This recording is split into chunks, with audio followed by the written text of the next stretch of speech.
बिस्मिल्लाहिर्रहमानिर्रहीम। अस्सलामु अलैकुम। उम्मीद करता हूँ आप खैरियत बाफ़ियत से होंगे। आज जो हम लेक्चर डिस्कस करने जा रहे हैं वो इनकम टैक्स रिटर्न के हवाले से है। और इनकम टैक्स रिटर्न जमा करवाने की आखिरी डेट 30 सितंबर 2024 है। और आपको पता है टैक्स ईयर 2024 का रिटर्न ओपन हो चुके हैं और रिटर्न सबमिट होना भी शुरू हो गए हैं। तो आज के टॉपिक में हम जो डिस्कस करने जा रहे हैं वो सैलरी पर्सन का रिटर्न है। और उसके साथ आपको पता है कि हम काफ़ी सारे लेक्चर ऑलरेडी अवेलेबल हैं प्लेलिस्ट के अंदर। आज के जो लेक्चर के अंदर सैलरी का जो हम रिटर्न फाइल करेंगे इसके अंदर एक गिफ्ट का अमाउंट है जिसको हम डिस्कस करेंगे कि अगर माँ बाप की तरफ से या भाई की तरफ से यानी कि जो भी ब्लड रिलेशन है उनकी तरफ से कोई गिफ्ट मिलता है तो उसको हमने कैसे शो करना है और उसके लिए क्या डॉक्यूमेंट्स रिक्वायर्ड हैं, ताकि अगर इन फ्यूचर डिपार्टमेंट आपसे कोई क्वेश्चन करता है या क्यूरी आती है तो आप उसका जवाब दे सकें। तो चलें स्टार्ट करते हैं अपने लेक्चर को। अच्छा जी, हमने सबसे पहले आना है आयरस के ऊपर। आयरस पे क्लिक कर देते हैं। ये मैं ऑलरेडी लॉगिन हूँ। आपने आयरस के ऊपर क्लिक करना है और लॉगिन पासवर्ड यानी कि CNC नंबर एंड देन जो आपका पासवर्ड होगा वो आपने लिखना है। फिर ये देखें सामने आपके नज़र आ रहा होगा file your income tax return. तो इस पर आपने क्या करना है, इनकम टैक्स नॉर्मल पे आ जाना है और यहाँ आके आपने लिखना है टैक्स ईयर 24। ठीक है जी, आपके पास ये आ जाएगा। हमने फॉर्म कौन सा सिलेक्ट किया है, normal return individual AOP and COY। तो ये वाला नॉर्मल रिटर्न हमने ओपन करना है। उसके बाद हमने टैक्स ईयर 24 लिख देना है यहाँ पे और इसको सिलेक्ट करना है और कंटिन्यू कर देना है। नीचे देखें मैसेज दे रहा है the same documents already open है और ड्राफ्ट के अंदर। तो हम इधर इसके ऊपर क्लिक कर देते हैं और ये देखें क्लिक करने पे जो ड्राफ्ट में ऑलरेडी डॉक्यूमेंट्स पड़ा हुआ था वो उसने ओपन कर दिया है। तो सबसे पहले हमने क्या करना है, हम यहाँ आगे तो सबसे पहले हमने सैलरी वाले पोर्शन पे आना है और यहाँ आके हमने अपनी जो भी हमारी सैलरी है वो मेंशन करनी है। तो हमारी टोटल जो टैक्सेबल सैलरी है वो यहाँ आके पे एंड वेजेस के अंदर 1009 के कोड में हमने मेंशन करनी है। वो अमाउंट है 625 6,25,000 रुपये। और इसमें जो मेडिकल की एग्जम्पशन है वो अमाउंट हम यहाँ मेंशन कर देंगे। तो वो अमाउंट है 41,663 और इसको हम कैलकुलेट कर देते हैं। ठीक है, ये हमने कैलकुलेट कर दी। इसके बाद हम आ जाते हैं जी टैक्स चार्जेबल एंड पेमेंट्स के अंदर। इधर आके हमने क्या करनी है, कंप्यूटेशन पे आते हैं। आगे हम चेक कर लेते हैं कंप्यूटेशन को। तो ये कंप्यूटेशन में आगे हमने देखा तो हमारे पर कोई भी सैलरी इम्प्लीमेंट जो सैलरी का टैक्स इम्प्लीमेंट नहीं हो रहा। ठीक है जी, इसके बाद हमें कोई भी अदर इनकम है या बैंक से कोई प्रॉफिट मिला हुआ है या कोई नेशनल सेविंग के हवाले से कोई आपका प्रॉफिट है तो वो आपने मेंशन करना है। ठीक है जी, तो हम यहाँ आ जाते हैं फाइनल के अंदर, फाइनल एंड फिक्स के अंदर आएंगे हम। फाइनल एंड फिक्स के अंदर आने के बाद हमने इधर लिखना है, अगर आपको मिल यानी कि ऐसे पता नहीं है तो डायरेक्ट आप यहाँ आके लिख दें प्रॉफिट। प्रॉफिट लिख कर आप ये रिसर्च कर लें।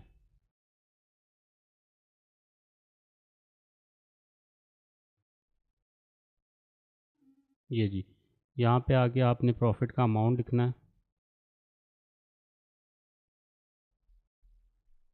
बैंक का नाम लिखना है जिससे आपको ये प्रॉफिट मिला है।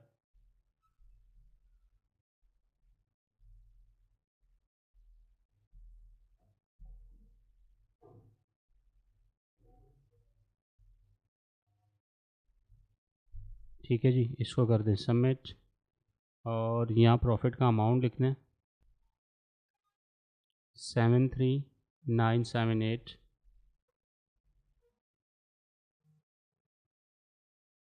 और इसके ऊपर जो टैक्स आपका डिडक्ट हुआ होगा वो आपने मेंशन करना है। यही आपका टैक्स यानी कि डिडक्ट हुआ है तो यही आपने यहाँ पे मेंशन कर देना है। ठीक है जी, इसको हम कैलकुलेट कर लेते हैं और ये देखें जी 15% इस पर डिडक्ट होता है। जो टैक्स यानी कि जो प्रॉफिट मिलता है उसके ऊपर 15% डिडक्ट होता है फाइलर के लिए। नॉन फाइलर के लिए है 30% यानी कि डबल हो जाता है। ठीक है जी, इसके बाद इसके अलावा कोई भी आपके एडजस्टेबल टैक्स हैं जो आपके डिडक्ट हुए हैं वो आप मेंशन कर देंगे एडजस्टेबल के अंदर आके। ये एडजस्टेबल है, इस पर क्लिक कर दें एडजस्टेबल में आ जाएं, और एडजस्टेबल में आने के बाद सबसे पहले जो आपका इसमें कोई कैश विड्रॉल के ऊपर टैक्स डिडक्ट हुआ है वो लिख देंगे आप।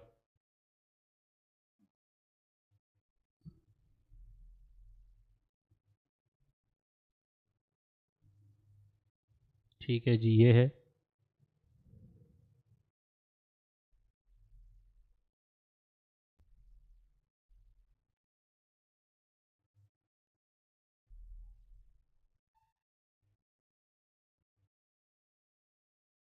ठीक है जी, ये हो गया।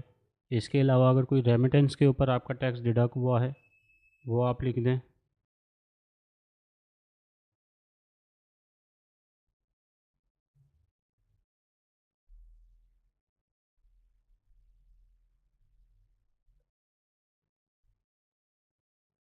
ठीक है जी, ये है।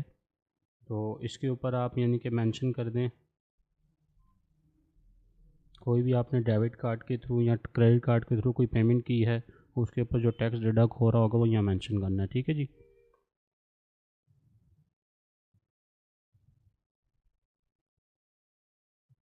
ठीक है जी, ये कैलकुलेट हो गया। तो 24,118 रुपये का एडजस्टेबल टैक्स है। कंप्यूटेशन के ऊपर आ जाएं दोबारा से, और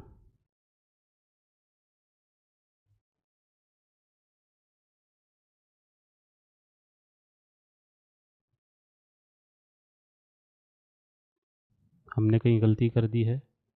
एडजस्टेबल में टैक्स में ये 24,000 नहीं है, ये है 2,400। तो इसको हम दोबारा से कैलकुलेट कर लेते हैं। हमने अमाउंट गलत ले ली थी। ठीक है जी, दोबारा कंप्यूटेशन पे आके चेक कर लेते हैं, और ये देखें 2,518 रुपये का रिफ़ंड आ रहा है। अब आ जाते हैं हम वेल्थ स्टेटमेंट के ऊपर। ठीक है जी, वेल्थ स्टेटमेंट में आने के बाद पर्सनल एक्सपेंस के ऊपर आ जाएंगे। पर्सनल एक्सपेंस में आने के बाद other personal house hold expense में एक साथ अमाउंट लिख देते हैं। अगर डिटेल बनी हुई है आपके पास तो अलग अलग कर सकते हैं।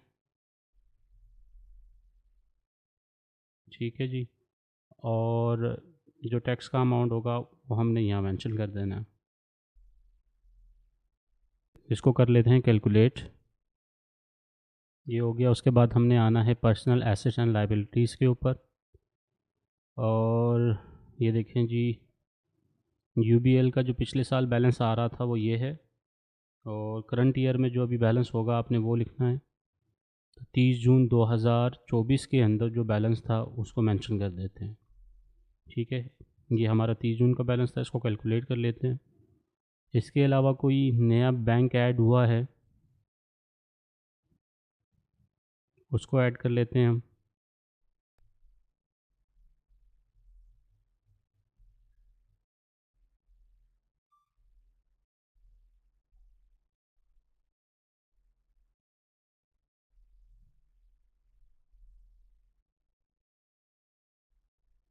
अब देखें, ये जो बैंक अल्फला में हमारे पास अब जो बैलेंस मेंशन करने वाले थे ये हमें गिफ्ट हुआ है, क्योंकि हमारी तो टोटल वेल्थ जो थी पिछले साल वो 3,83,000 थी, और हमारी जो इनकम थी उसमें से तकरीबन मुश्किल से कोई 2 लाख 3 लाख रुपए बचते हैं। तो इतना बड़ा अमाउंट हम कहीं से हमारे पास इनकम के ज़रिए तो आया नहीं है।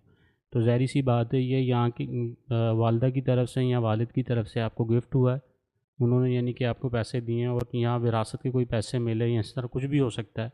ज़्यादातर ये अगर इस तरह की चीज़ें आती हैं, विरासत अलग मेंशन की जाती है और जो गिफ्ट होता है उसको अलग मेंशन किया जाता है। ठीक है, ये गिफ्ट हुआ है वालदा की तरफ से, वो आपने कहाँ मेंशन करना है, वालदा की तरफ से हुआ है या वालिद की तरफ से।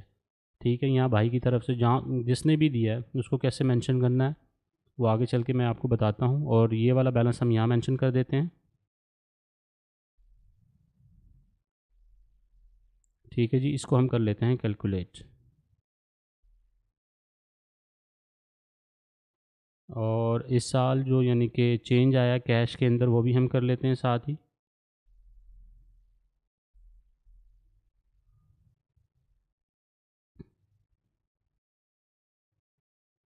ठीक है जी, ये आ गया हमारा चेंज 34,22,864 का। ठीक है जी, उसके बाद हमने आना है रिकन्सिलेशन ऑफ नेट एसेट्स के ऊपर। सबसे पहले हमने इनकम डिक्लेयर करनी है एज़ पर नॉर्मल टैक्स। तो जो हमारी नॉर्मल टैक्स की सैलरी का अमाउंट था वो हम यहाँ लिख देंगे, वो था 583,338, ठीक है। और जो मेडिकल एग्जम्पशन थी 41,663, ठीक है जी।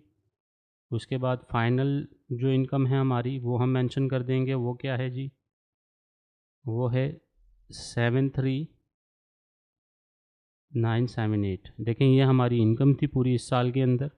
इसको कर लेते हैं कैलकुलेट।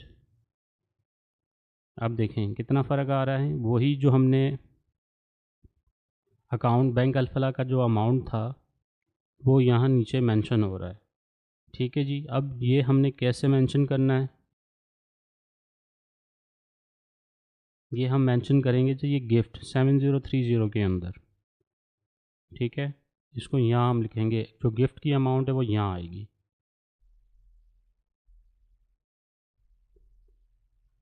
इसको कर लेते हैं कैलकुलेट, ठीक है। ₹1 का फ़र्क आ रहा है, तो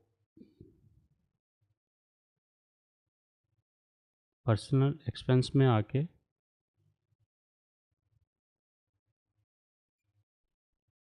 यहाँ से एक्सपेंस कम कर दे, मिले नेट एसेस में आए, बढ़ेगा ये ₹16 कर दें, ठीक है जी।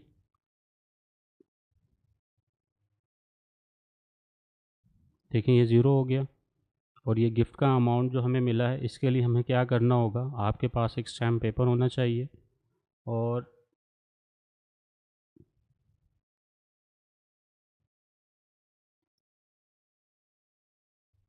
एक गिफ्ट डीड बनेगी। उसका फॉर्मेट ये है जिसमें यानी कि जिस दिन ये पैसे दिए गए, जौन सी तारीख को यानी कि आपके अकाउंट में गिरे हैं, वो डेट एक स्टैम्प पेपर ले लीजिएगा, इधर पूरी डिटेल लिख दीजिएगा, जिस मंथ में मिले हैं, जौन सी तारीख थी, कौन सा साल था, नाम, ईयर, सारी चीज़ें, एड्रेस वगैरह किसने दिए, तो सारा ये एक फॉर्मेट है। ये मैं अटैच कर दूंगा अगर किसी को चाहिए होगा। तो गिफ्ट डीड के लिए ये होना ज़रूरी है और दोनों के साइन वगैरह होना ज़रूरी है, जिसने वालदा ने दिया है या वालिद ने दिया है, ठीक है जी। ये आप यानी कि शाम करके अपने पास रख लें, कभी भी डिपार्टमेंट आपसे पूछेगा तो आप ये जवाब दे सकते हैं। ये देखें जी, ये होगी सारी चीज़ें क्लियर। फिर आपने क्या करना है, ये होने के बाद इसको कैलकुलेट कर लीजिएगा एक बार, सेव करें। सेव करने के बाद आपने क्या आना है, एट्रीब्यूट में आना है। एट्रीब्यूट पे आके आपने रेसिडेंस में आना है, रेसिडेंट लिखना है, ठीक है जी। ये लिखने के बाद आपने सेव करना है और जब सबमिट करेंगे, सबमिट के बटन पे क्लिक करके पिन कोड डालेंगे और इसको सबमिट कर देंगे, ठीक है जी। सबमिट करने से पहले इसको एक बार आप चेक भी कर सकते हैं, प्रिंट निकाल के एक बार चेक कर लीजिएगा। चेक करने के बाद इसको सबमिट कर दीजिएगा। इस टॉपिक के हवाले से कोई भी आपका क्वेश्चन या क्यूरी है, आप मुझे कमेंट सेक्शन में पूछ सकते हैं। अपनी दुआओं में याद रखिएगा। अल्लाह हाफिज़।